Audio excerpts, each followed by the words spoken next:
Hi friends, నేనైతే పరింగ్ చెట్టు నాటడానికి ఘాతం వేస్తాను. చెట్టు సరిపోతుందో సరిపోతుంది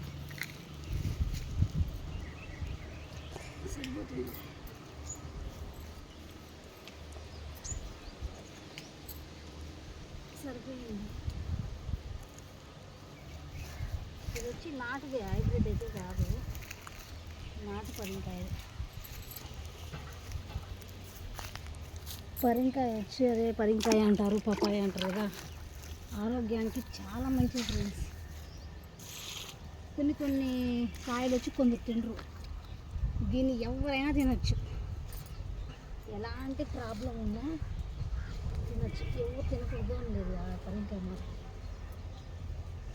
చీప్గా దొరికే మంచి పండు పరింకాయ. ఫ్రెండ్స్, మన వీడియో చూస్తున్న వాళ్ళందరూ లైక్ చేయండి, షేర్ చేయండి, సబ్స్క్రైబ్ చేయండి ఫ్రెండ్స్. Bye bye.